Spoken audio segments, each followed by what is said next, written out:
சரி, ஓகே.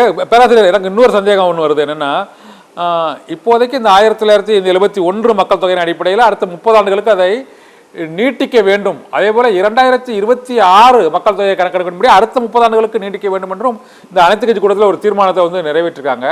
அப்போ இந்த அடுத்த 30 ஆண்டுகளுக்கும் இப்போ உள்ள முறையே நீட்டித்தால் அப்பொழுது இதே எண்ணிக்கை தான் சார் இருக்கும், மறுசீரமைப்பே நடக்காது. இல்ல இல்ல அதுதான் நம்ம கேட்கறது அடிப்படை இதுதான். சரி, இப்ப எல்லா கட்சிகளும் இந்த 7.18% வேணுமியா? ஆமா மேடம், நீ எதனாலும் மாத்திக்கோங்க, எப்படாலும் வச்சுக்கோங்க. இதுதான் நம்ம கேட்கிறோம். சரி, இதுக்கு ஒத்துக்கொள்ளவில்லை என்றால் குறைந்தபட்சம் 30 ஆண்டுகளுக்கு இதுல கை வைக்காத. சரி, ஏன்னா ஏற்கனவே அப்படி பண்ணிருக்கோம். ஓ, குறைஞ்சிருக்கு. 71 பிறகு 2001 வரைக்கும் மாத்தல. Okay sir. பேராசிரியர், நூறு கேள்வி நேரடியாக கேட்கிறேன். இந்த தென் மாநிலங்களாக இருக்கக்கூடிய அந்த 7 மாநிலங்கள் இருக்குல்ல சார், அதாவது கர்நாடகா, ஆந்திரா, கேரளா மற்றும் இது தவிர இந்த மேற்கு வங்கம், பஞ்சாப் மாநிலத்துக்கும் நம்ம முதலமைச்சர் கடிதம் எழுதியிருக்கிறாரு.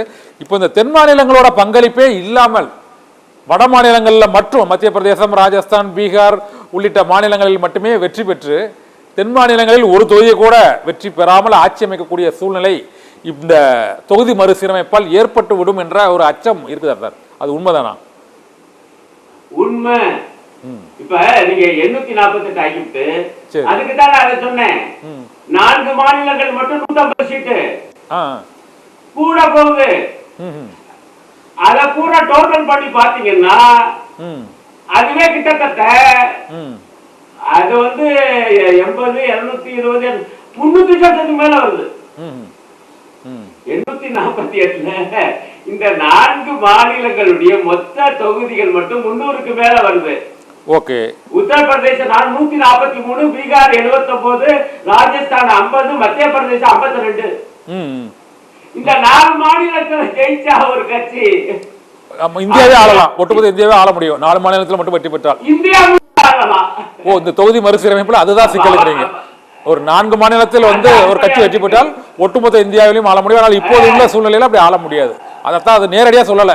இப்ப முடியாது. இப்ப அப்ப என்ன ஆகும்னா அந்த 4 மாநிலத்தை தான் கவனிப்பாங்க. ஓ, அது என்ன 1-2 மாநிலங்கள நம்மளெல்லாம் சீண்ட மாட்டாங்க. அந்த இந்தியாவில் 28 மாநிலங்களும் போட்டியேற வேண்டாம். அந்த ஒரு மத்திய பிரதேசம், ராஜஸ்தான், பீகார் உள்ளிட்ட ஒரு 5 மாநிலங்களில் மட்டும் வெற்றி பெற்றால் ஒட்டுமொத்த இந்தியாவே ஆளலாம். மீதி 22 மாநிலங்கள் தேவையில்லாத சூழ்நிலை இப்போதுள்ள சூழ்நிலை ஏற்படும் சொல்றீங்க. இல்லங்க, இதெல்லாம் திட்டமிட்டுட்டாங்க. பாஜகவை நம்ம லேசா நினைக்க கூடாது. இப்ப 2வது ஆட்சிக்கு வந்த உடனே பாருங்க எவ்வளவு திட்டமிட்டு புதிய நாடாளுமன்ற கட்டடம் அத கட்டி முடிச்சாச்சு. இப்ப இன்னொரு பாயிண்ட் இருக்கு.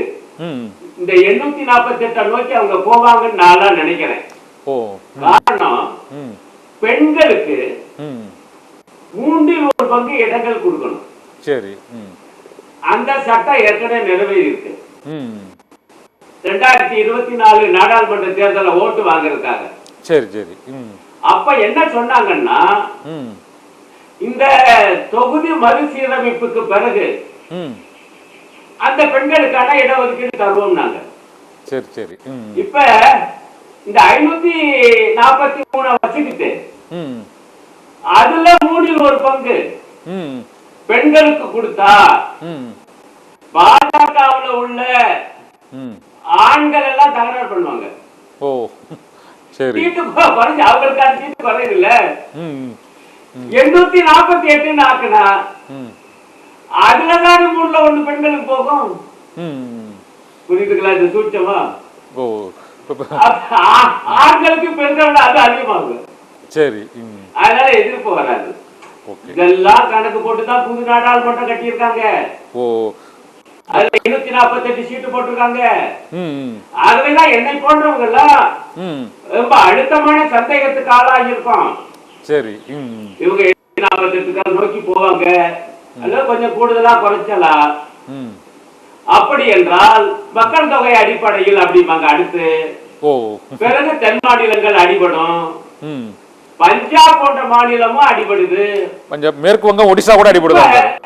மேற்கு வங்கம், ஒடிசா, அடிப்படை ஒரு 7 இப்போ 7 அதனாலதான் அங்க போயிருக்காங்க.